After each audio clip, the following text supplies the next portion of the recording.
Alright guys, welcome to pre-calculus. This is 2.2.3. This is day 2. And we are going to finish off making our little pasta graphs here. So last time we did the sine, so we're going to head on to the cosine now. So let me hop over to my document camera. So what we find on cosine is I can use the exact same tool here to mark off my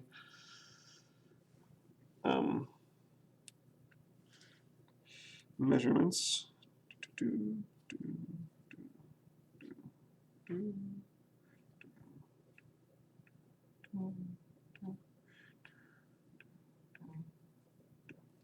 Okay, so I was going to do it off the key ones. Here's pi over 2, here's pi, here's 3 pi over 2, and here's 2 pi. Again, normally on like yours, I would recommend having the exact same measurements, list all of them out, but I'm just trying to save time for you so you don't have to sit here and watch me draw as many things. So for the cosine values on my circle, those are the horizontal values here. So my very first one is going to be that length there. So I could break off my pasta and get that for 0. So my 0 value is actually way up there, right? And then my next one at pi over 6 is going to be that length there. So again, I'm just reusing these same pieces from that I broke up for the sine curves. That's why they're already the perfect size. So that one would go there. And then if I go down to pi over 4, that one is this length, so that one goes there. And then for pi over 3, it's that length there. And then pi over 2, that is when my horizontal length is 0. Right? And then as I go over to this other side, here, there's my horizontal length on that one. But again, now I'm going left, so these are actually going to be negative. So over here, I'm down in the negatives. And then my next one, this is one I broke. That plus that gives me my horizontal for 3 pi over 4.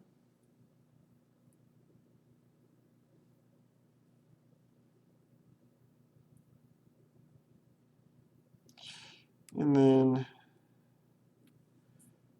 5 pi over 6, that length there. I'll put that one right there. And then I don't have one for this length yet, so I have that.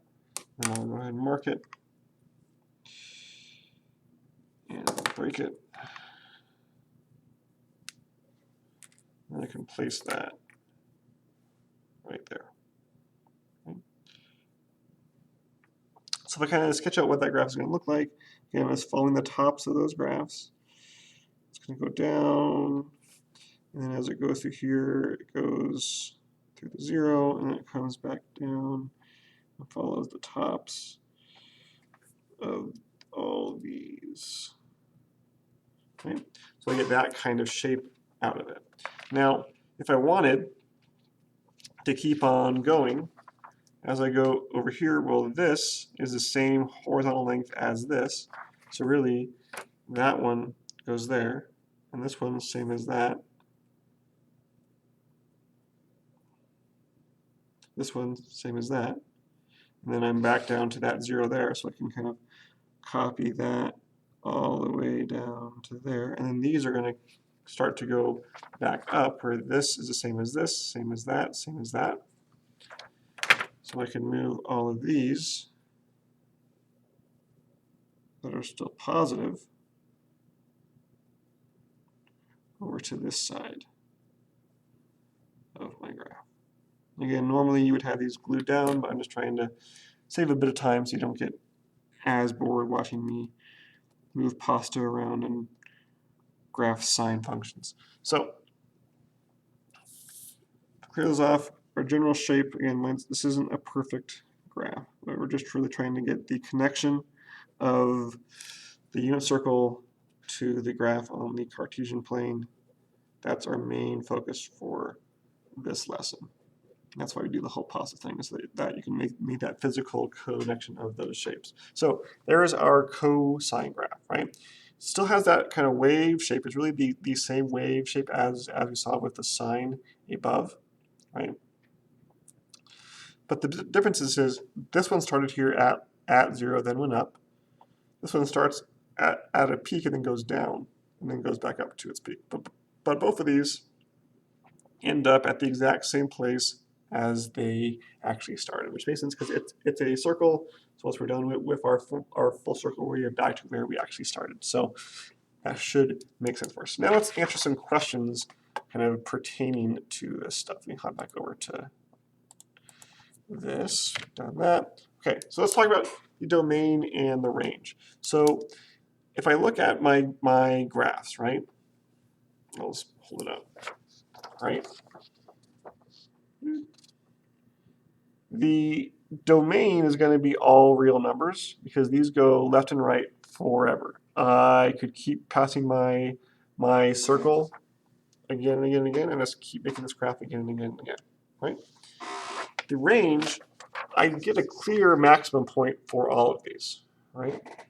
I'm maxing out at +1, and I'm minimum out at -1 down here. So, and that's the same for both sine and cosine, right? It's a unit circle, so the highest point that I ever got to was like 1, and then I went down to -1. So my range for both of those is -1 to +1. Domain is going to be everything possible. Okay. So now let's go ahead and graph these on a graphing calculator. So I have Desmos up and ready to go. Let me just get that up 1 second. There we go. Okay. So we're going to graph y equals the sine of x. Okay. And we want to change our window so that our y-axis is from -4 to +4. And we're going to change our x-axis so that it is from -2 pi to +2 pi. Right? That's what I wanted. Yeah. Okay. So on this one, how many cycles do we see on this graph? So this is sine, so I see 1 cycle here, 1 cycle there. So there's 2 full cycles on my visible graph right now. The number of cycles that I get is based off of the window. Right? I have 1 cycle every 2 pi because that's every full circle. So if I scooch over, there is my next cycle. Next cycle. I'm going to keep on doing that forever as I go around my circle more and more and more. I'm trying to get that close there-ish. Okay. So what if I do it for cosine? Right. I still see 2 full cycles because again it's 2 full circles, but my cycles look a little bit different because they start high, end high, start high, end high. And once I graph those 2 together, you really see, well, this is the exact same graph. The only difference is one has been shifted over a little bit, right? And that kind of makes sense because on my circle, right, if I'm measuring the vertical measurements for one of them and the horizontal for the other, it's a circle. So if I just turn that circle, now my horizontals are my verticals, or vice versa. So I'm going to get the same measurements just in a different place or a different time as far as the angles go. All right. And then let's hop back over here. Are these odd, or are they even, or are they neither? That's our kind of last little thing that we want to look at. And if you look at the graphs, that'll help us out quite a bit. So graphically, looking at sine, is this reflexive over my y-axis? No, right? And if I make it -x, I get a different graph, so it's clearly not going to be even, right?